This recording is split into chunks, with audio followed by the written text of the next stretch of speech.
John H. Pearson III, 7025. What does thrust not achieve actually mean from a pilot's perspective? Well, I think it speaks for itself.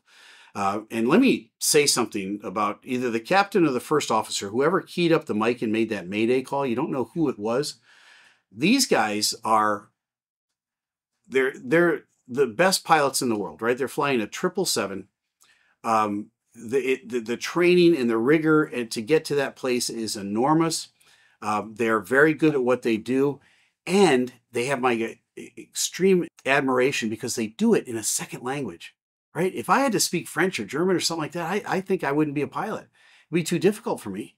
But these guys all do it in a foreign tongue. And the fact that he got a Mayday call out and he said it in English, that's what presence of mind, right? To do that. He gave us a little glimpse into what was going on. This airplane was doomed and going down, but he got one last transmission out, which helps us to piece together what potentially happened. It's just awesome. Leon Mylar 1532. How common is rat deployment, and have you ever had to deal with it? It's extremely uncommon.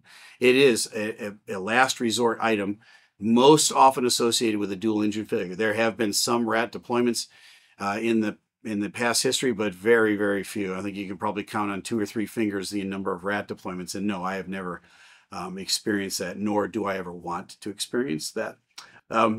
Would a simulator prepare a pilot for this kind of engine failure scenario?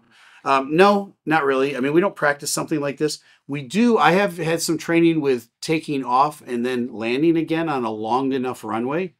That's a potential. This was a 11,500 foot runway, which is a fairly long runway. But it was hot that day, and so that would extend their takeoff roll. They were also very heavy, which would extend their takeoff roll. So they probably took off farther down the runway. But honestly, once you get to that rotate speed and you achieve flight, you can't really land on the runway ahead of you. If it was like, I don't know, maybe 30,000 feet long, maybe you could, but that's really not a possibility. So the next is a milepost 196.5. How much time did the pilots actually have? Just 30 to 36 seconds after takeoff. That's what I've heard. And you can watch the video from beginning to end. The time they rotate to the time they impact that building, it's under a minute. And so again, the rat was not designed to help in that situation. And it's a shame. It's a shame. If you have a situation like that where you lose complete lift at that phase of flight, we all watched it, right?